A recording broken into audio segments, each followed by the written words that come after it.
Hi friends, ನಾನು ನಿಮ್ಮೆಲ್ಲರ ಪ್ರೀತಿಯ ತಮ್ಮಣ್ಣವರ ಅಕ್ಕ ಸಮೃದ್ಧಿ. ಭಾಳ ದಿನ ಆಯಿತು ನನ್ನ ಕೈಲೇ ಲಾಗ್ ಮಾಡೋಕ್ಕಾಗಿರಲಿಲ್ಲ. ಅದಕ್ಕಾಗಿ ಭಾಳ ದಿನಗಳ ನಂತರ ನಾನು ಈಗ ಮಾಡಿದೆ. ನಾನಿವತ್ತು ನಿಮಗೆ ನಮ್ಮ ಆ್ಯನಿಮಲ್ ಹಸ್ಬೆಂಡ್ರಿ ಬಗ್ಗೆ ಹೇಳ್ತಿದ್ದೀನಿ ಫ್ರೆಂಡ್ಸ್. ನೋಡಿ ಫ್ರೆಂಡ್ಸ್, ನಮ್ಮಮ್ಮ ಅವರು ಆಡುಗಳಿಗೆಲ್ಲ ನೀರು ಕುಡಿಸ್ತಿದ್ದಾರೆ. ಇಲ್ಲಿ ಮಳೆ ಬರೋ ಸಾಧ್ಯತೆ ಇದೆ ಫ್ರೆಂಡ್ಸ್. ನಿಮ್ಮಲ್ಲಿ ಇದೆಯಾ? ಬರಬೇಕಾಗಿದೆ ಫ್ರೆಂಡ್ಸ್. ಈ ಬೇಸಿಗೆಯಲ್ಲಿ ಮಳೆ ಬೇಕಾಗಿದೆ ಎಲ್ಲರಿಗೂ.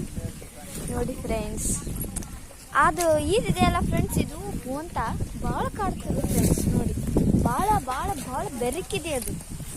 ನೋಡಿ ಫ್ರೆಂಡ್ಸ್, ಅದ್ರ ಮುಖ ನೋಡಿ. ಹಿಡ್ಕೊಳ್ಳೋಣ ತುಂಬ ಓಡೋಗುತ್ತೆ. ನೋಡಿ ಫ್ರೆಂಡ್ಸ್, ಹಾಗೆ ಹಿಡ್ಕೊಳ್ಳೋಣ ತುಂಬ ಓಡುತ್ತೆ ಅದು. ನೋಡಿ ಫ್ರೆಂಡ್ಸ್, ಎಲ್ಲೆಲ್ಲಿ ಹೋಗುತ್ತೆ ನೋಡಿ ಫ್ರೆಂಡ್ಸ್. ಅದು ನೋಡಿ, ಅಷ್ಟು ಬೆರಕಿದೆ ಫ್ರೆಂಡ್ಸ್. ಅದು ತುಂಬ ಕಾಡುತ್ತೆ. ನೋಡಿ ಫ್ರೆಂಡ್ಸ್, ನಮ್ಮೆಲ್ಲ ಆಡುಗಳು ಅರ್ಧಕ್ಕರ್ಧ ಹಿಟ್ಟಿನ ಮೇಲೆ ಇವೆ. ಬರೇ ಹಿಟ್ಟು